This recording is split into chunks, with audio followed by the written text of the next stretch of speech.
Okay, question 12. We're given two complex numbers in polar form or cis form, and it says give your answer in Euler form. That's for part A. And it says theta is between negative pi and pi, and r is greater or equal to 0. Find the value of z1 cubed. Okay, so the first thing I'm going to do here, guys, is write these complex numbers in Euler form.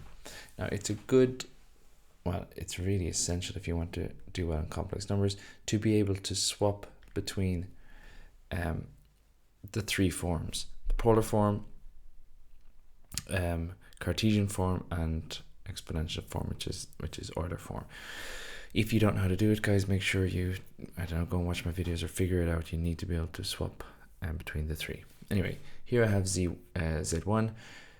I'm going to write this in Euler form. And in Euler form, it's just 3e to the I times 3 pi over 4. This is one of the easier ones to change from this form to this form.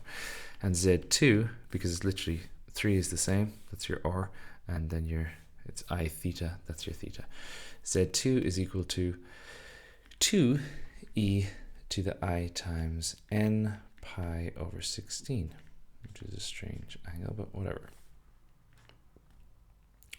Okay, now it's easier to get z1 cubed. So z1 cubed is just this cubed. So it's 3e to the I times 3 pi over 4 all cubed, which is, I have to do my 3 cubed is 27.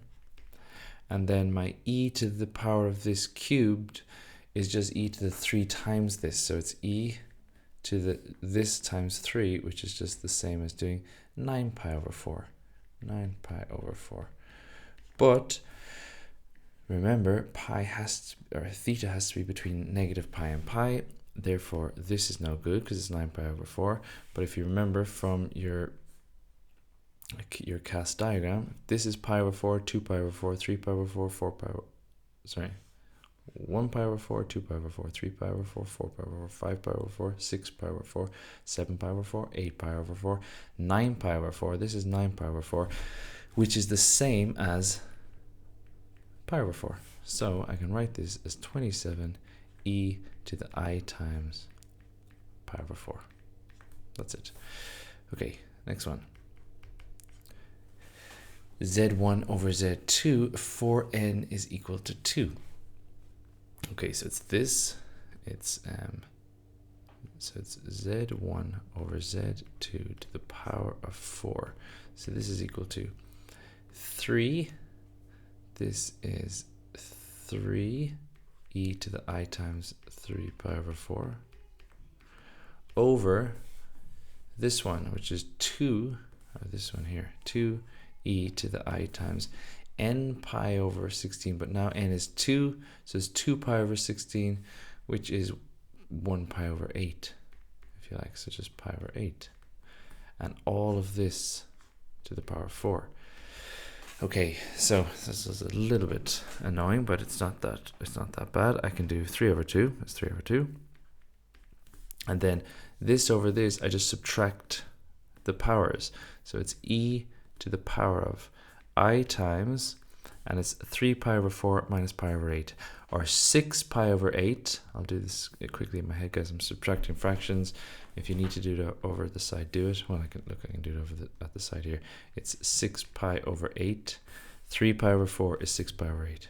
Minus 1 pi over 8 is 5 pi over 8. That's what I'm doing here. So it's I to the 5 pi over 8. And remember, all of this is to the power of 4. So I have to do 3 over 2 to the power of 4, which is 3 to the power of 4 is 81. 3 times 3 times 3 times 3. 2 to the power of 4 is 16. 2 times 2 times 2 times 2. And then this to the power of 4 is e to the I times 20 pi over 8. That is because I just do 4 times 5 is 20 and multiply the powers.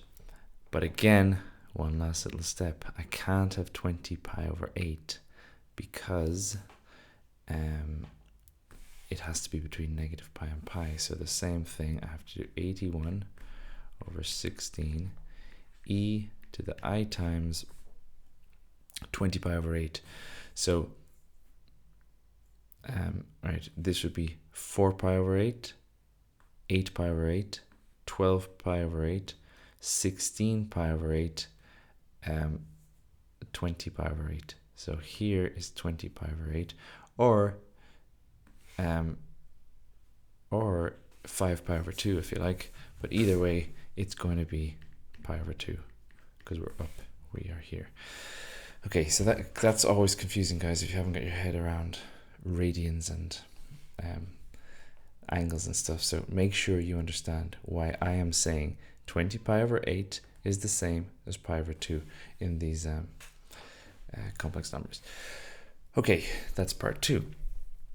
That's A part 2. So B, it says find the least value of n such that z1 times z2 is an element of the real numbers and the positive real numbers. Okay, so z1, z2, that is equal to, now I'm actually going to go back to the cis diagram here, guys. You'll see why in a second, or not the cis diagram, the cis form, or the polar form. So z1 times z2.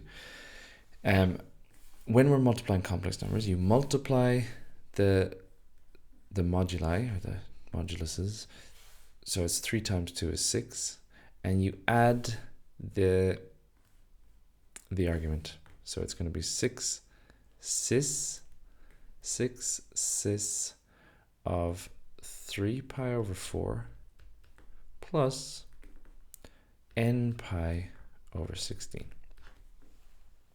Okay, now this is the same as 6.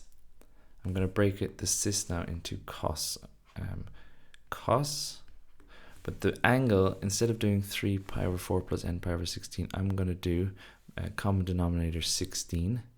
So I'm going to do 12 pi over 16 plus n pi over 16. Or I could just do 12 pi plus n pi over 16. So it's cos of that plus I times sine of that. 12 pi plus n pi over 16. Now, you don't have to put it back into this form, but I'm doing it just to show you what I want, what's going to happen. Because two things. One, we need n such that this whole thing here is a real. So the complex part has to be 0. So this, it has to be sine of either, this thing here has to either be 0, which it can't be because n has to be positive. N is positive here.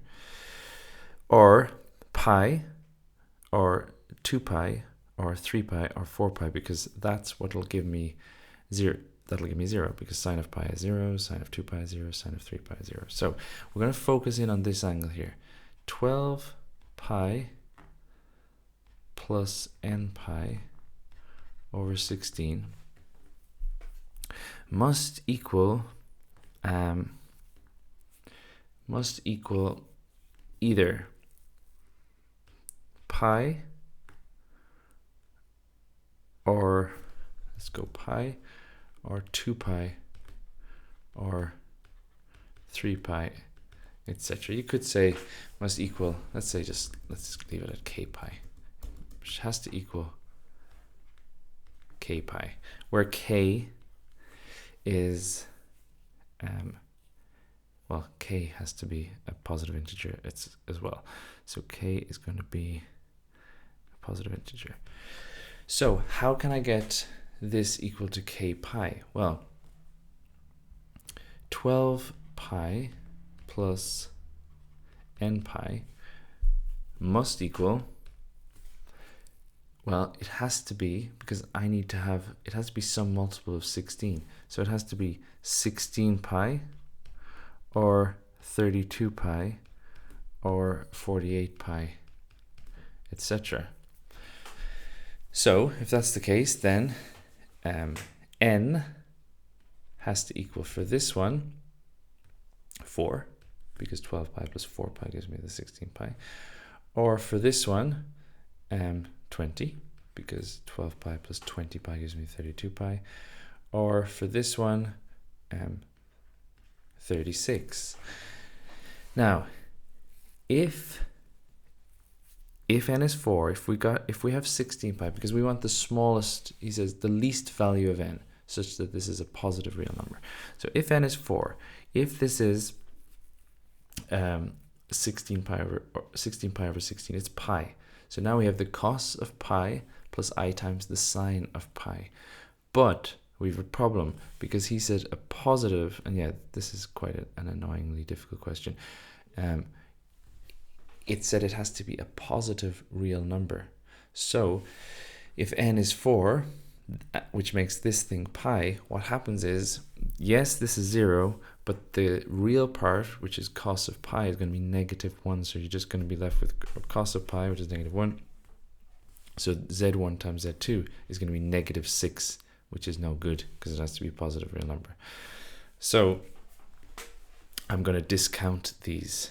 I'm going to cross these out. Well, yeah, I mean, this one will be, so this would be pi. This one will give me 2 pi. This one will give me 3 pi. But he wants the least, so it has to be n equals 20. So I'm going to say, therefore, n equals 20. Maybe over here I can write as, I'll write here as z1 times z2 must be positive. Must be positive. That's just to give the reasoning why you've done that. But you don't even need to do that, as long as you get n equals 20. Okay, hope that makes sense, guys. That's the answer. N equals 20. That's the reason. Fair enough. Not an easy question. Okay.